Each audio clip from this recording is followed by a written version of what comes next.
James, welcome back. How you doing? I'm fantastic. How about yourself, my friend? I'm excellent. I can't wait to get into this discussion. Today we're going to be talking about your new book, Black Eye Club, and much more. And the title alone, it seems to be a conspiracy theorist's wet dream. But really, when delving into the information, all is not as it seems. And as I was telling you before the show, more and more I'm really starting to align with your views. We live in a society of comfort and ignorance, and until 2020, most people were really perfectly fine with it. Mhm. And then all of a sudden, we enter a new era of insane conspiracy culture, and after the COVID operation, all of a sudden, we're in an Archon controlled prison planet where reptile globalists are harvesting our loosh, and we're entering Armageddon on top of everything else. And Mhm. that's definitely true if that's what you perceive it to be. But what if everything is and has always been in our control, and we allowed our own imprisonment? We participated with the global reality theater. We voted. We bought their products and ate their poisonous food, and we perpetuated the reality we find ourselves in now. Maybe now we're just being given a cosmic nudge to pull up our big boy and big girl and maybe them they pants and grow up a bit.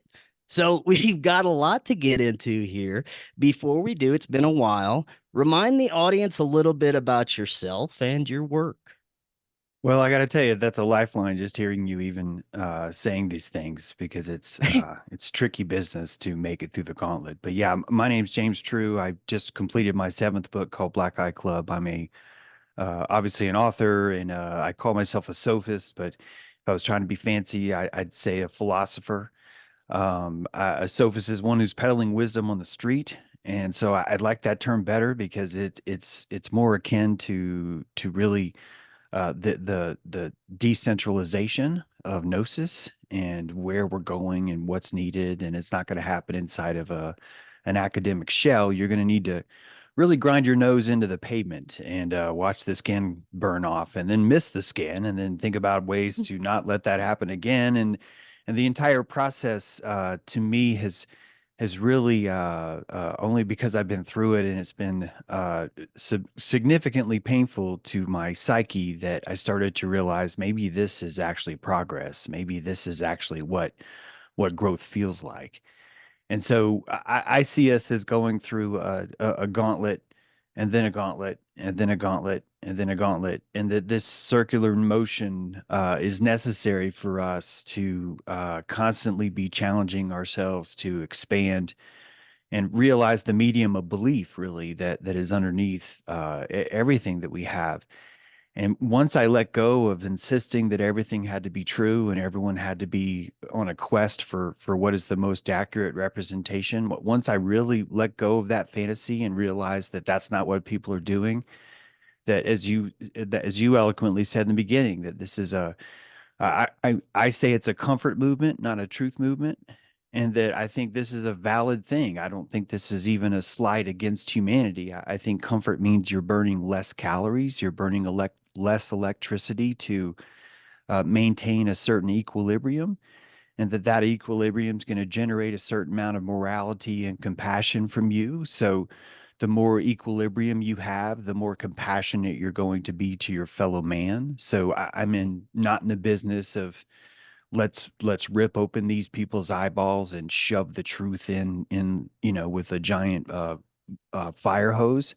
I'm guilty of that. I've written some of my early works have been Blueprints of Mind Control is very much that. It's in your face, the most direct energy weapon of clear water that's trying to show you wake the fuck up is there. But I've moved past that. I don't reject those things. I just think this is necessary for the gauntlet that's led me on a hermetic journey. I think even after your intro, I think you too. Well, once we realize this is an alchemical process, everything changes, and we can really get our fingers in the dirt, because what we're dealing with, it's compost. What we're dealing with is something much more organic than we first thought. Mm. And there's a lot of encouraging things that are occurring right now, including more people that are aligning with the things that we're going to be discussing today and these viewpoints. So I'm very encouraged about the future. I think that the awakening is multi-layered, and once we peel through another layer, there's about infinite more that we can go through, and each layer contains a level of growth for our consciousness. Now, I think a great place to start, let's get a synopsis of your new book, Black Eye Club. Okay, great. So a few years ago, I started to actually the whole thing actually started with why are all these famous people, why do they have black eyes? This is how it started a long time ago. This is like three years ago.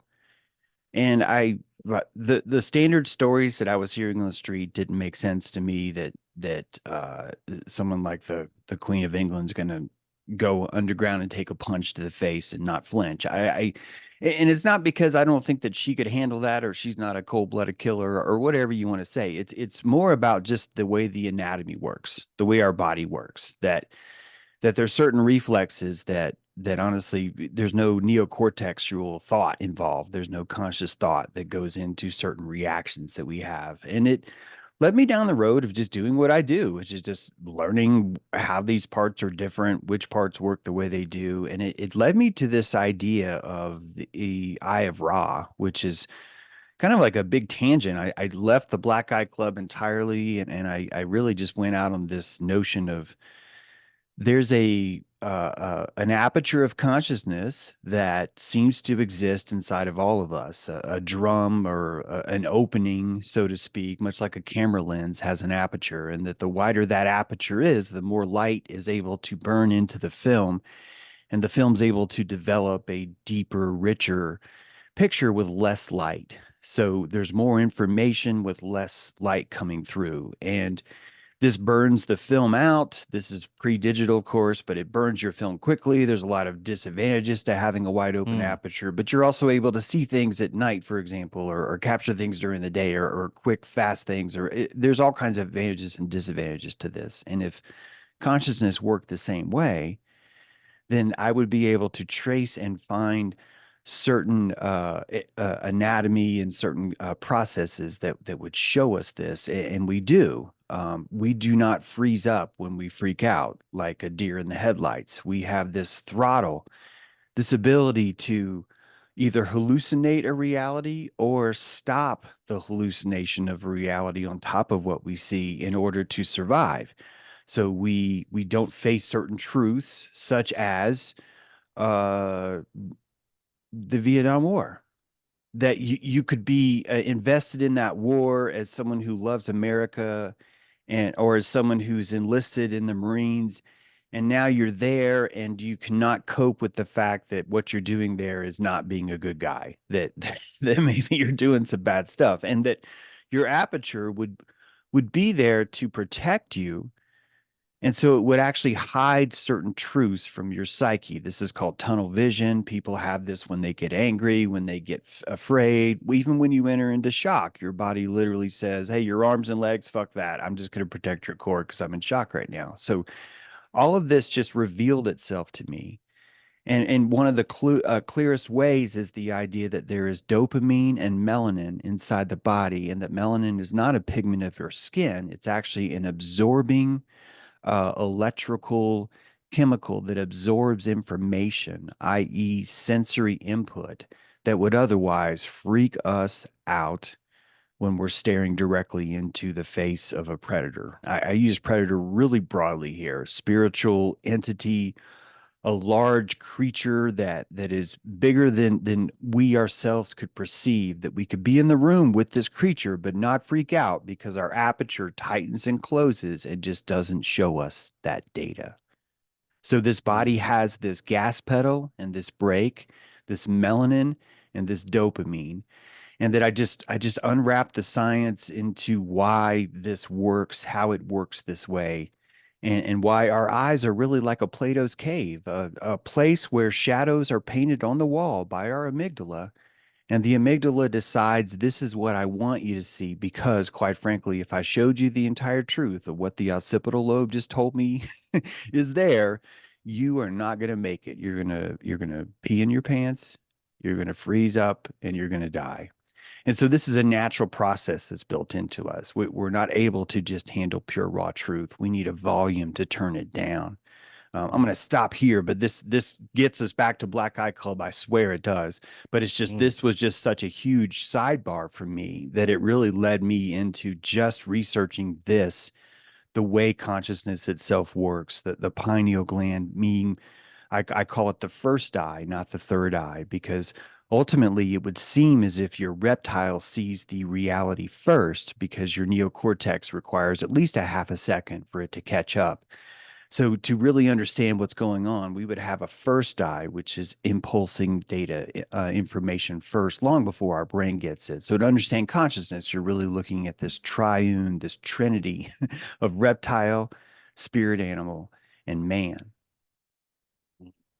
Right on. Now, this is what I really want to focus is on is these doorways of perception. And in fact, this is going to be the topic of my next film. It's going to be about near death experiences, out of body experiences, what we understand as contact, the reality beyond our perception, and how these things can affect our material reality and how everything connects together. And what you're just describing, it fits perfectly with all the research that I've been getting into. But before we get into that, let's talk a little bit more about the Black Eye Club itself and these individuals. Great.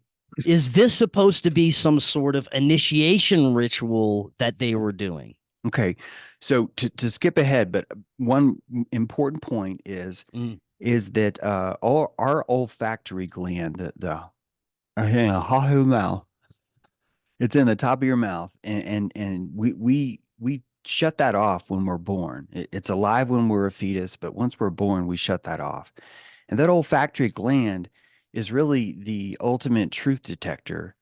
It's able, because it exists, it bypasses your neocortex. All of your thought processes are bypassed olfactory. So there's really no way to hack a smell. A smell's going to come in and just show you everything. And how this relates to the Black Eye Club is because if you could find a way to remove the brake pedal from your Plato's cave, from your eye, then the truth of what you smell could be rendered in full reality, and that would be painted inside your eye, and you would see a world that has no filter on it. And what that filter would look like is, because you're able to perceive all smell, just like a dog is a truth teller, just like a horse is one of the best truth tellers. The horse's olfactory is about 20 times the resolution of humans, and they're able to smell the deceit that is coming in and out of your pores. It's not, I'm not saying there's a scent called deceit, but they're able to detect the auric field of you through your smell, and they're rendering it in their eyes. Their Plato's cave is rendering this vision. So a dog, just a real quick to give you a picture of this, a dog would see the world in black and white, but the smells would be broadcast in greens, because the greens would give it another dimensional context to associate where in the field is the rabbit, things like that. So the Black Eye Club, the person who wants the serum, it's the serum, it's not a punch in the face. And the serum takes place because you're injecting something into your retinal wall, this the walls of your eyeballs itself have all your rods and cones installed, but more importantly, they have a layer, a epithelial layer of melanocytes, and these melanocytes distribute melanin. If you can find a way to remove the melanocytes' ability to secrete melanin, you have now removed the ability for your eyes to filter reality. What I'm saying is not made up. I've just described to you ocular albinism. Mm. I've just told you why shamans in Africa are typically albinos. I've told you why Noah is an albino. I've told you why anyone who has albinism suffers from strabismus or jittery eyes or cross-eyed, and that this is tied into schizophrenia and Parkinson's too, because all these people are suffering from a deficit or a limitation or a spike in this brake pedal that allows them to slow reality down. So technically, if you want to picture what someone with albinism, with ocular albinism, or there's many different kinds of this, but someone who you would typically picture as the that Tom Hanks movie, The Monk, that's an albino. That dude who's lit and weird, and everyone doesn't understand him, and he's beating himself at night. He's actually doing that because he is strapped to the front of a train with his eyes open, and he is screaming through reality, and there's not a fucking thing he can do to stop it, and it is terrifying for him. And the villagers call him shaman because of it. He is Zaru Zaru, the one who has the inability to hide, would be the Swahili word for this. And so the members of the Black Eye Club are injecting a serum that's eliminating this ability, which gives them what I would call the ability to see demons. I'm not saying this dramatically. I just want you Mhm. to think about what smells really are. A smell is a possession that surrounds your field, and that possession has a certain algorithm or a certain characteristic to it, such as I'm drunk. This is the perfect example. You can smell the sweat of alcohol through someone's pores when they're drunk, and they're there, but they're not there. They're possessed by this scent. And so the Black Eye Club, the one who has the serum, is able to see not just drunk people, because all of us can do that. That's an easy one, but they're able to see the true, authentic aura of someone because they're not turning off their smell. So Atlantis, Lemuria, all these ideas of us being able to see the aura, even Joseph's coat of many colors is showing you this concept of the auric field just being the smell possessions that haunt you, and that as these the idea of baptism is a real life exorcism because you're washing away the source of the demon. The smell on your body, right, would be a source of this. So all of the magic that we do, even the fact that we're living in a culture where we're spreading aluminum paste on our underarms to cover our demon smell, is proof of how we use this in deception, how we use this as a survival mechanism, etc.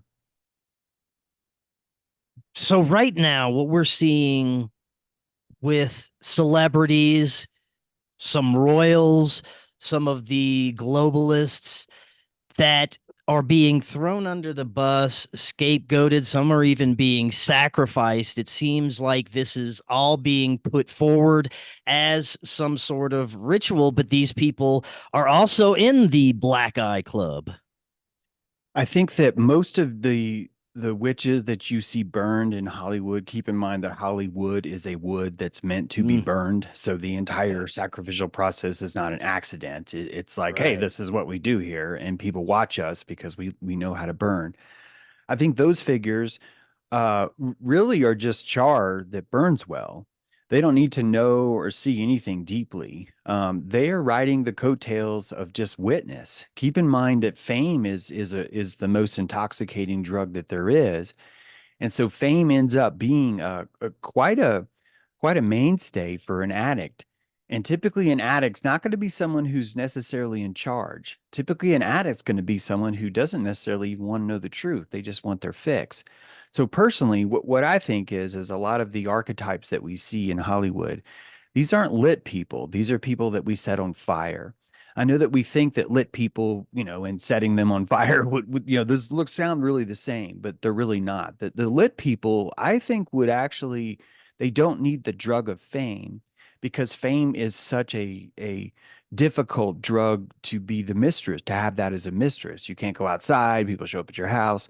So you learn pretty quick that it's actually more valuable to not be famous. And so to me, the people that would take the black eye serum are more about the ones in the background that do pull the strings, but that they're looking for the advantage that they have. See, most of the economy is going to work through a blackmail economy.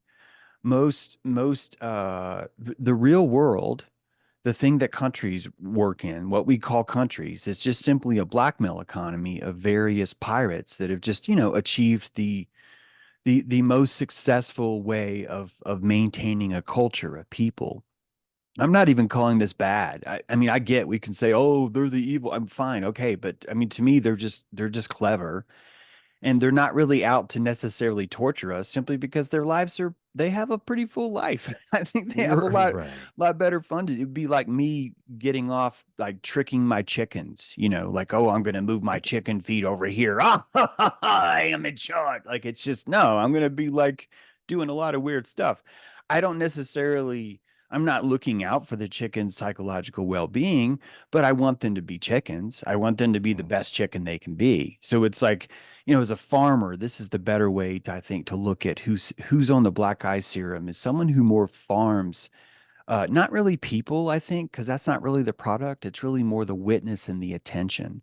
Because the more people that throw their throttle behind a certain belief, the more torque that belief has. And these are people that really work with the torque belief. It's not really about reality. It's more about what do people think? What is their tendency to think? Because that has so much more power in this world over, say, a factual piece of information that you happen to have that no one else has. That's not very powerful. But if you can control someone's belief, so you're gonna pick the addicts. Those addicts are gonna be working for you. They're gonna be your boy Mm. bands or your Britney Spears or Yeah. whatever else that looks like, right? So those are two different genres. So the serum people aren't really the famous people, but they're definitely the people that are lit and in charge, so to speak. Mhm. It is definitely all a free will game. And I have unplugged completely from television, Yeah. politics, most toxic things, especially after 2020. I started to really become aware of things in about 2012. The awareness grew. I started doing this show. And the more that I became aware of things, the more I started to check out from the system, and the Yeah. better my life got, and the better my outlook and perception on everything else got. And Mhm. then it has this effect on other people in my lives, which is a fantastic, amazing thing. But it seems like what's happening now, if you step outside really far back and look at the bigger picture, it's like they're forcing us to unplug ourselves and take control of our own lives in a Mhm. certain way. Would you say that's accurate? Yeah, it'd have to be. Mm. This is how you raise cattle. You're going to be weaning them for a while until they can go out into the world and feed themselves. The farmer doesn't need obedience. He needs self-sufficiency. He wants those chickens to wake themselves up. He wants like if he can fit a chicken that like wakes itself up and knocks on the door and delivers its own eggs to him. That's what the farmer wants. So the farmer's not he's not afraid of the chickens. He doesn't care if the chickens have guns. He really doesn't care. He's like, man, chickens, you guys want guns, that's fine. It's like, this is not going to hurt me. If you guys want this, if you guys don't want this, I don't even care what color you paint the hen house. You want to tear it down, it doesn't matter. My goal is to raise the better chicken that requires less effort from me. This is just how I would think they would do it because a billionaire or a beyonder, let's call him a beyonder for this conversation. One of these people, elite doesn't work, okay? Because you and I are elite. Your perspective is elite. So we can't call these people elite, all right? So let's Mhm. call them beyonders just so we can really understand what these people are. These people have left the news just like you and I did. But these people have done one more thing. They don't actually look at the news as unnecessary or lies or bullshit or whatever. It's an exact necessary feed that has to come down the trough because there are people that need that to keep their reality together. And these people, if you understand that we are living not in a prison planet, we are living in anarchy. And I mean this in a beautiful way. I mean this like the forest is anarchistic. It is. And it has gangs of trees that take over and they say, we're a grove now. And they have flatlands that take over and say, we're a valley. And the river rips it through it and says, fuck you all, we're a river now. And this is the anarchy of nature and that we're living in the same thing. Even though it looks like we have politics, we know that it's not real. We know it's professional wrestling, but it's not actually fair to dismiss it because it's serving a very valuable purpose. It's keeping the fabric of reality together. And this ultimately is absolutely necessary because so many of us, because all of us, I believe, are symbiotic, even the beyonder.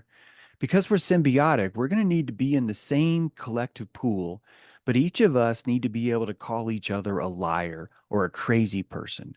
And that if I can call you crazy or if I can call you a liar, you and I can share the same reality because, hey, you're just lying or you're just crazy. And so when you look at what conspiracy theory is, that word, it's simply the glue of fabric itself that's holding us all together, and it's allowing us all to be in the same pudding, but we don't actually have to admit that each other's pudding is valid. And so I think the Beyonder understands this. He wants to see the smells of everyone because he's no longer afraid because he simply doesn't lose any calories anymore trying to cling to the sides of a pool that aren't even there. This is an entire matrix of belief. It's not a matrix of fact. I know it feels that way. I know that we had to pretend that it was a matrix of fact in order for us to just survive this long. We're 200,000-year-old creatures, but ultimately our reality is getting closer to understanding it's more about witness. This is what the internet's showing us, is giving you a tangible idea that consciousness itself is its own terrain, it's its own texture. And because we're coming into this new era, we're going to lose a lot of people and they're going to scream that it's torture and that people are trying to kill us simply because they're not able to jump onto this etheric, intangible idea of belief, of the internet, of even cryptocurrency. All three of these things are the same thing. It's this idea of intangibility being real. And I think mostly that's what people are having trouble kind of coming to grips with right now. Mm. Also, it seems that we're seeing this kind of biblical playbook, this forced prophecy that is being forced to unfold in certain ways that connect with especially those that are religious or Catholic, that will really guide their consciousness in those directions. And it seems like this is a big part of the agenda at whole that we're seeing right now. Yeah, and if I could expand our thinking on this a little bit, Mm-hmm. to expand that, I know this sounds like a weird example, but it's just the last one I used and it makes sense. So this is just one of many. When you go to the grocery store, you walk in and you pick up your groceries and you go to check it out. And when you check it out, at least where I go and everywhere I've gone, it's very difficult to not get a receipt. It's very difficult to not be handed a sheet of paper that has this substance on the paper that's kind of chalky and it's blue. And as I'm thinking through it, I know that every single grocery store in the world has this and that everyone's being forced to take this receipt. And if I am at a point in my consciousness, this I need you guys to buckle up here. If I'm at a point in my consciousness where I am not getting enough oxygen from the environment, if I'm not feeling enough of a fulfillment that I'm seeing all of reality. If the nectar of life is not sufficient for me, I'm going to pull more nectar out. If my diaphragm has grown larger and I'm ready for a thicker reality, and I'm living in a world of mundanity that's surrounded by zombies that are asleep, in order for me to stay sane, I'm going to have to pull that nectar out of the oxygen in the room. And I'm going to look for whatever props that I can find to construct a reality that's biteable, that's digestible to me, because I have a bigger requirement for nutrients now than the average person. So I'm bringing this up because I'm using the receipt as an example to stay alive. I'm living in a world that's pretending that all this is real. And the only thing I can do to survive is take this receipt and stretch my mind and find a way to find more dilation. And so I've created the idea that this receipt is here and I'm supposed to touch it because if I touch it, the ink gets into my fingers. And if the ink gets in my fingers, the nanoparticles that are there are going to invade and convince my cellular ion channels to convey a signal that's going to tap into a Morgellons spaceship that's living in another dimension inside my mitochondria, and that this is a healthy response to living in a pool of people that are insisting that reality isn't there. That the people that are suppressing and squeezing their buttholes so tight are forcing people like you and me to have these jaunts into conspiracy world and that they're forcing us to squeeze our fractal because we know the reality's there. We know it's there. We know the deeper tendons of this, the depth of this place is there. And we're being held back by people that are afraid to enter into the deep end. So we carade together and we join arms and we stretch into the realm of conspiracy and we find things like Zeta Reticuli and the weirdest shit we can find because we're desperately trying to break the epidermis of this consciousness and slip into the next side. So the biblical stuff is an important breach. It's part of how we break the water. It's part of how we finish the birth, and that things will only have to get weirder from this point because our capacity for weird has grown and we would asphyxiate without it.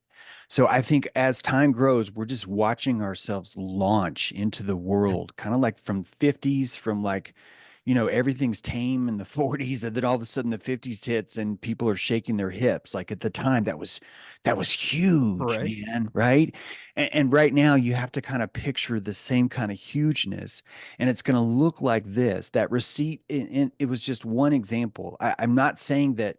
And by the way, I'm not even saying that that's not real or real. I really think that there's probably something to some kind of idea of how come everyone is touching this receipt. Like it would, there would be reasons why all these connections. If anyone is living in life, it's like a seagull who knows how to go for the fucking hot dog on the beach. It's all these are opportunities to have witness, to grab consciousness, right? So if we ignore these things, if we insist no one would ever do that, and there's no such thing as conspiracy, we're just simply hiding ourselves from the true reality of what this place really looks like. And we have no choice but to deflect and create other things to break through until we finally crush that ceiling and slip into, I think, really this new era, this Aquarian era, isn't an accident.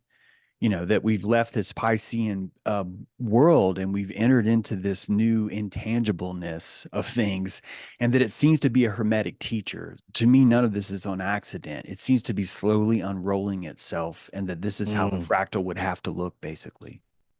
Yes, it's happening collectively and individually. And an example is I've had plenty of guests who will start out having a singular paranormal experience or spiritual Yeah. experience, or they are abducted by aliens, and it opens up their perception. And the next thing you know, they're having constant experiences and they're delving more and more into these realms, and their experiences become more and more profound. It's because these layers of our perception are just being peeled away right now because we're becoming accepting that more of these things are part of our unseen reality, right? Oh, totally.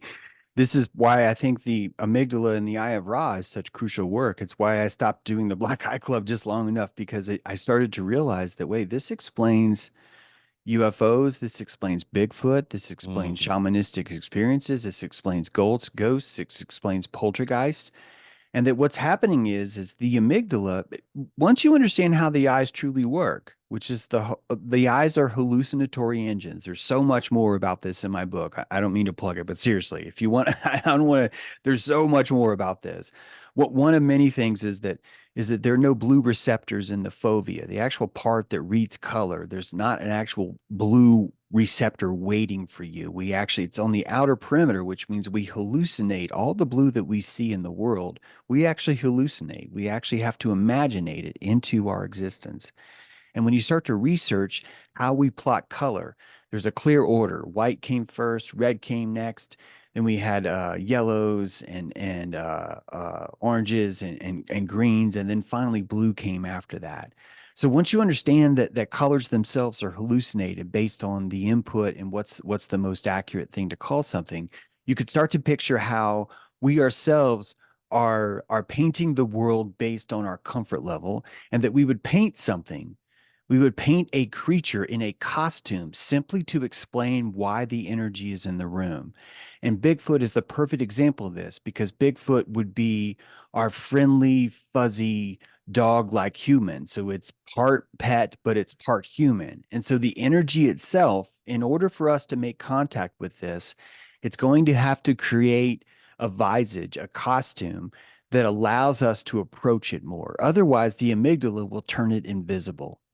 And this is why when you look at what a modern alien is, let's think about Mm, this for a second. The alien has mm. no teeth. I'm talking about the little grays, okay? Think about it. It has no teeth, so it can't bite you. It has no genitals, so it can't rape you. It Yeah. doesn't even appear to eat meat. It has very weak arms. It can't beat you up. It can't punch you. It's shorter than you, so it's not going to make fun of you because you're short. It has no hair of any kind, so it's completely sleek and clean. It is the most hygienic creature you've ever imagined. It wears no clothes, so it has nothing to hide. It has no weapons on it at all, and it has eyes that are as big as a fucking kitten. It has a larger head, which is a characteristic of a baby, which is we have a natural response to want to love a baby. And so, if you're looking at trying to tap into energy, our psyche will paint this energy as a dragon or as a Bigfoot. And that the difference between the dragon and the Bigfoot is how our amygdala, how our body is willing and able to observe through the aperture, the drum of consciousness. What happens is that as more of us collectively hallucinate something, a creature like a fox or a turkey congeals into a framework, and we recognize it immediately.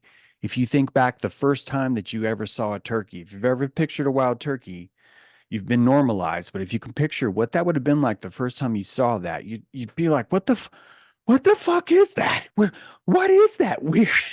And if it was to haunch up, it would take you a while to understand what that thing is. But through practice, through cultural practice, we understand. And I would imagine that if we could pull ourselves back into the clinical opportunity of seeing that for the first time, all of us would actually interpret that turkey much differently. It's because we have the word turkey that we kind of put our congruence of the hallucination into a slot. But until we have that thing, each of us are going to be limbically reacting to how the creature felt. And it's going to be felt in a way that gives it a visual, like it had thorny spikes and it dripped blood, Mm. or it had pokey feathers and it said gobble gobble. That's the same creature, but the aperture is giving you a different interpretation. So if we watch our zoology, if we watch our cryptozoology, we're really watching our mythology in raw form. And it's the most direct feedback we have, as long as we can stop ridiculing each other for hallucinating. Because really what we're doing is we're creatively reaching under the couch and trying to grab the remote control. We know it's there, we can't see it, but if we reach farther enough, if we stretch far enough, we can touch the edge of it and maybe pull it closer to us. Let's talk a little bit more about what you perceive these intelligences, entities to be. Are they part of our psyche? Are they egregores, thought forms that we created, part of our own cosmic interverse that are really cosmic energies that we connect to? And the more we interact with them, the more they can shift and meld into things that fit our evolutionary process, I guess, our consciousness evolution. Yeah. So I think animism is the closest tools Mm. that we have to get ourselves here. And in order to understand these higher energies, I think it starts with understanding that you yourself are actually much bigger than you think you are. And that when you're in your car, you associate into the bumpers and you become all of that. When you're wearing roller skates, this really happens. If you're wearing skis, it really happens. If you're good at these things, if you play pool, you associate into the end of the cue stick. And that this is more accurately who you are. Your home is your shell. You become the entire place itself. And once we can, I think, more tangibly understand the truth of this all, that the legal lease that you have on your place is a plasmatic epidermis. It's a bubble of energy that says I own this encompassing area, and you associate. That's who you are. It's a reflection of who you are, how your yard looks, all these things. If we practice this more, and we are, this is why people mow their yards. It's the first inkling steps to where we're starting to understand how this animism works. We understand that we're larger than we are, and that's the first step we take to understanding that other things are larger than they are too. The Hardee's restaurant down the street is a living organization, and that the people who work there are rural mitochondria that come in and out of the cell and live inside and leave for a while. And if you want to understand the energies around you, the egregores around you, it's you really have to understand that you're inside a living creature that's so vast. It goes from Mm, so far from horizon to horizon. You've never been able to slip outside of it long enough to recognize that it's an object.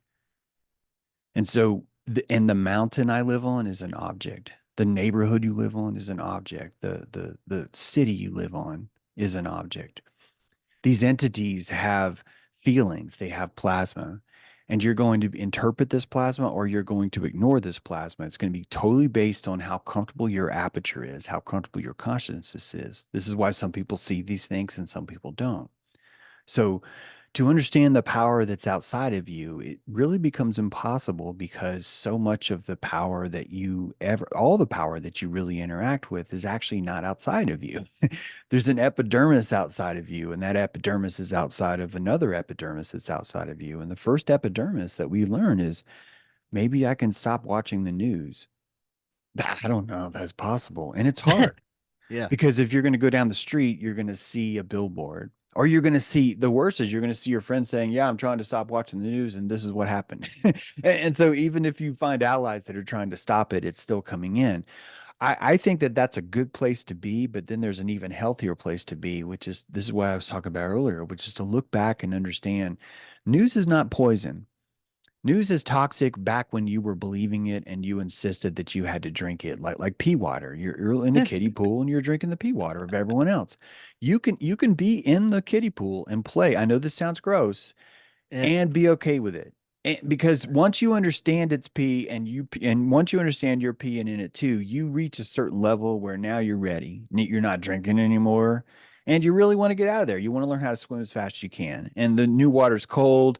You get why people don't even want to go there. It's kind of freaky. Then all these longer people are swimming around. You could drown. And there's a deep end. What the fuck is that? So really we're watching this happen right now. And we just get to we should be more patient with each other, especially the ones that are calling us conspiracy theorists. You're just watching the kiddie pool. You're watching people just insist, "Hey man, you're saying that there's a bigger pool out there and I don't buy it, and that this is all urine, and no, this is heated from our government, and the yellow meat that's clean, and everything else, this is the depth that will always be, and it's safe because no one will drown, and how would we ever want a world that's any different?" And yeah. so it's good. I think all this is good. But I see building seven as a if you and I got really good, if your movies just took off even more than they already have, if my book was to take off more than it really had, I think you and I would be so successful that we'd reach a point where we're like, hey, let's stimulate other people to wake up too. Let's not force it on them, but let's give really clear hermetic signs, Yeah. doorways that they could see. And I believe Building 7 is one of these. I really Mm. believe that that was put there for me. I don't just mean me, but for me because someone cared about me. Someone said, dude, reality's bigger. Don't worry. You don't have to go with the blue receipt, James. There's a Yeah. reality where there are beyonders out there that are living in airships, and people are you can't even see the airship because the idea of a beyonder living like that above the clouds, we don't even render it. It's like Christopher Columbus when he there's that story where he came to the islands and the natives are like, "How did you get here?" And he's like, "On that boat." And they're like, "I don't see a boat." The idea that something would be so large, they couldn't even fathom it. So they don't fathom it. That's where we are now. And as Right. we get closer to God, if you think about what omniscience is, we're just building the framework to understand God better. So what is the internet but just a place where you can be all things, know all things, have omnipresence, omniscience? All this is building us up into this symbiotic interface where we can see things that are larger than us and start to really understand the energy around us. Yes, man, 100%. And you've spent some time researching schizophrenia and the connections to these things that we're talking about with our perception. Tell us a little bit about that. Yeah. So any kind of incident where people tend to lose reality, we tend to put them all in the same building and say these people are crazy. Just the other day, I was on a podcast and someone made a comment about this guy sounds schizophrenic, and I don't think we really understand what schizophrenic means. Schizophrenic seems to be a reaction to the potency of reality. And so the person that's suffering from schizophrenia, and not all of them even suffer, this is what's so weird about this disease, is that the person that is under this uh, uh, doesn't want to extrapolate too much. If they look into the symbolism of reality, it burns too much, so they stop. And so the schizophrenic is really not someone that's really out there thinking a lot of crazy things. It's more of almost like a concrete literalist that can't unliteralify himself because he's too afraid. So it's almost like he's clinging too hard to the legitimacy of the pulp in the paper versus the words that are actually on the paper. Because he is, if he thinks about himself extrapolating, he starts to lose himself. This is a crystal meth trip too, by the way. These are very Mm. similar kind of reactions that you have.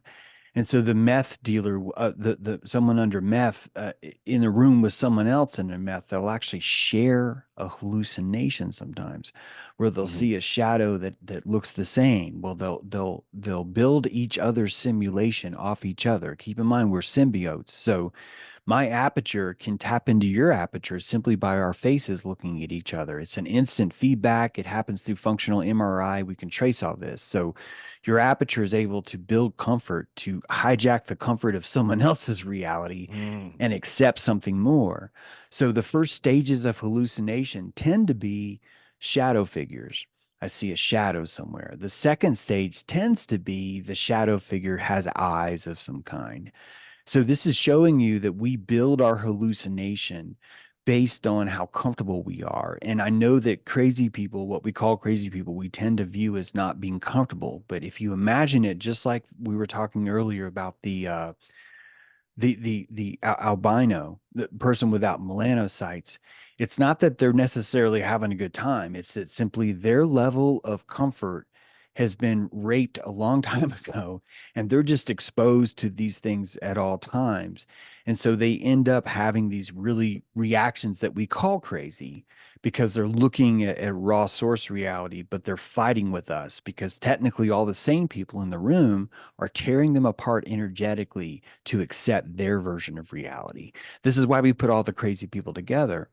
And this is why a schizophrenic in a or someone who's it's not even really fair to say schizophrenic, someone who thinks that they are Jesus Christ may have a separated personality, or they may have just associated into a different identity. So it's not even fair to Mm. call that schizophrenic. But the point is that you can have two or three people that are claiming to be Jesus Christ in the same loony farm because all of them don't mind that your reality is different than theirs.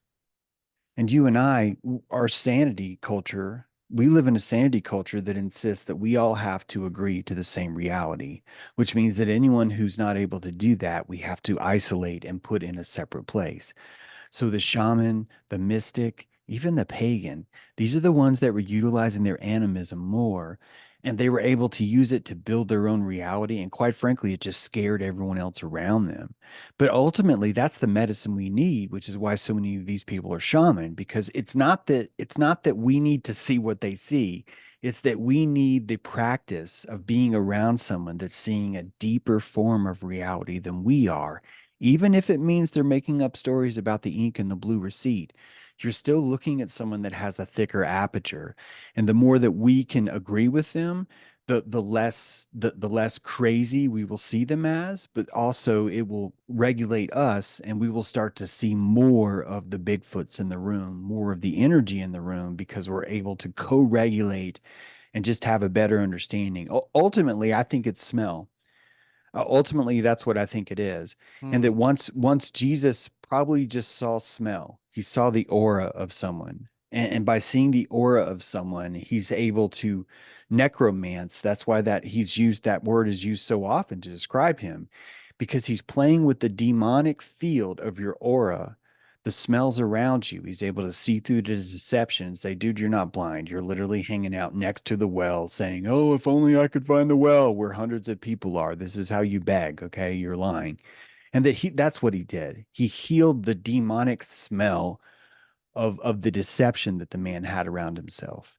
And so this is the true work right now. It seems easy, but if you think about consciousness back then, this was a massive revolutionary step to be able to even understand that someone's even lying. There's not even a commandment about thou shalt not lie. There's a commandment that says you Mm-mm. shall not bear false witness against your neighbor. It doesn't actually say you can't lie, because ultimately we have to lie. We have to lie to ourselves about what reality is until we can feel better. You see this with children, and children slowly grow up, but it doesn't mean they reach a state where now you have reality. They just reach a state where socially all of us have pretended to be, I'm an accountant, I'm a landscaper, I'm a bartender, right? And so that's really all we've done. We've just reached that kiddie pool threshold of pretending. And so now the system has cut us off. It said you can't come to work anymore. You can't come sit in a cubicle where we have to give you free paper clips you're going to steal. We have to give you a bathroom. No one's going to clean it up. We have to clean up all your trash. We have to give you parking. No, you're older than that now. Go home, figure out a way to survive. And this would be the corona. This would be the gauntlet of where we're going now. And so it's to me, it's good. To me, it shows that whoever is causing these things to happen wants us to become more self-sufficient. And it's hard for me to convince myself that it's a prison planet after watching this, if that makes sense.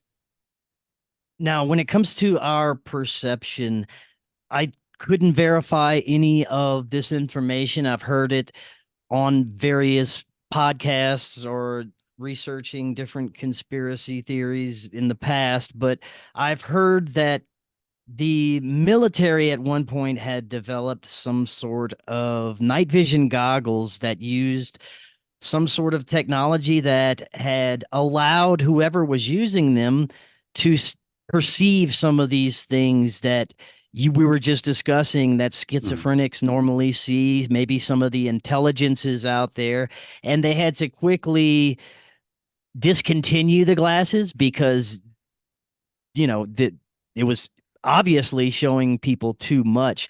And something off also similar to the Dicinian dye goggles. Have you researched any into any of that? Yeah, just personally, and guys, I don't know shit. I'm just a researcher. I seriously mean that. But I think that anything that's going to tell you that there's some kind of lens that's going to show you something, I think just doesn't understand how the eyes work. That Hmm. I really think that so the reason why some people can see auras and some people can't is because I'm hallucinating your aura. If I was more deeply connected to you, I would understand your consciousness more. And if I saw that something was bothering you, I might paint that bother on your skin simply in my HUD, my heads up display, like a video game. I would paint that so I would remember that, oh, I think he's having some kidney trouble. So I'm going to bring out the yellow in his eyes more. I'm going to bring out the green hue over his shoulder because it shows that he doesn't have enough love for an injury he had on his back. I'm just making this stuff up, but it's like I think the more you understand people, you're going to use your holodeck, your eyes to just render the colors that you need to keep the information that you perceive as important as being there in the room. So when it comes to weapons that would work, I think in realms we're talking about, I'm looking for some kind of smell-o-vision. I'm looking for a chemo signal detector, which would not be an optical thing. It would be a chemical sounding sort of a thing. And I believe that this kind of technology does exist. Check it out, not only in the ocean, but inside our body. Because it would seem to me that a shark has the ability to smell things from very far away, and that they're doing this through the electrical sensation of the chemo signals that are in the air. So, you would probably be looking at a device that is not a lens technology, but an electrical drum that a parabola drum that you would point that is reading the finer electrical signals, that the static that's coming back in the air from something. And that if you had something like that, because you can aim a parabola, a sonar signal, you can aim through active and passive sonar, you can detect a certain place and analyze that place. And here's the thing, that's it, we do this too.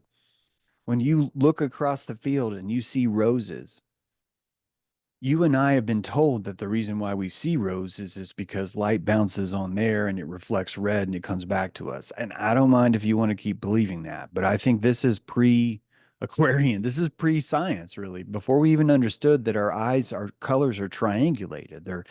Our cones are triangulating new colors that don't exist. They're hallucinating them, which means that it could be that you've been to that field before, or you smell the chemo signals that are coming from that field and they give you a hallucination that tells you it looks like there's probably roses over there, and you fill in the colors, the rest, because it's part of your spectrum of what you think is happening. So the ultimate truth detector would not be vision, because keep in mind your eyes are half a second behind. So even if you're using that, you are now a half a second behind a much more advanced technology, which is smell. So what is tapping into that smell? And it's going to be any kind of creature that has any kind of sonaric or electrical capabilities. Tetrachromatic color vision does exist in humans. We've only recently even been able to trace this, that there is a fourth receptor and these opsins that are in your eyes that determine what we call red, green, blue, and yellow. The color blindness that we understand to be is really just simply the ability for someone's consciousness to accurately render the difference between the opsin flow of the wavelength of the chemo signal that comes into your eye. And this is what we call color. We just didn't know it at the time. And so it's just a drum in your eye that's receiving a signal, and the radius of that drum determines how the depth of what signal it reads. And that more women have these tetrachromatic cones in their eyes. They're able to see electricity. And this is Mm. not fantasy. Fish do this. Man does it too, but it's just more women do it. And I think they do it because socially women had to be more in tune with who was lying in the village. A man just needs to know, where buffalo, right? Woman needs to know Mm. which bitch lied to me tonight. And so they tend to see these things more because the chemo signal becomes so much more important. So I think the technology's there, but I don't think it would come through the optics. Huge long answer. Sorry. No, that's great. Well, speaking of technology, for the last few minutes, you mentioned that we couldn't perceive that some of these people at the top might be in some sort of hidden airships Hmm. in the sky, and the technology could be beyond anything we've ever imagined. And that's really, for me, not difficult to consider, because from all the brilliant researchers that I've had on and information that's come out, it's pretty easy to deduce that the technology available to us is maybe up to 100 or more years behind what these people have access to. Hmm. What is your understanding, based on everything that you've been researching, the level of possible technology that these people have? So it seems to me that since Michelson Morley, we were able to place ourselves into a corner where we limited our technology by placing it into a realm of fantasy called special Mm-hmm. relativity. And we invented, I personally believe that, okay, so I don't reject that there's something called nuclear fusion, and that there's something called fission. I believe in radioactive decay. I believe that all those things exist. Okay. I'm a zetetic. I will watch my science. But I also know that the idea of Iran being 6 months away from a nuclear bomb has been a threat that I've been listening to since I was in sixth grade. Mhm. And that if we do not vote right now or we do not do this, and that one of the biggest motivations I've ever seen to what's holding the glue together of what government is the idea that there's a giant bomb and there's a red button and that there's a suitcase, and that if we vote for the wrong idiot, that button's going to get hit, and that would be the only story that it would take to keep us all together. And that in order for you to have that, you're going to need to invent a science that is going to have a threshold that stops people from going past a certain point and going, it must be true because the government said it. And that science is special relativity. So I don't think that we are 100 years behind. I think that we are facing the wrong direction. And that all the technology that we even think works is it's a misnomer because we're basing it off compression, explosion. Our jet fantasies are simply that. They're fireworks. Now, I don't think that this is because the evil people are fooling us, and if we could just undo the chains, we'd win. I personally think that we want this technology because we are afraid of our own power. And by being afraid of our own power, we're going to legitimize our slavery so much to where we may not want the collar to leave our neck. We may just turn it into silk instead and call it a tie, and that we may want to stay within a cubicle, which would be a little cell that would keep us safe, and we would be getting pellets and commas every month on a paycheck, and that this is a psychological reaction to being afraid of the world. So I don't see it being as there's an elite superpower that's hiding things from us. I think it's an elite superpower that's like, would you guys please get off your fucking ass and stand Mhm. up like a man? That's just how I see it. And I think that this technology is part of that. And so the technology that we see right now is getting worse, not better, because they're trying to wean us off of it.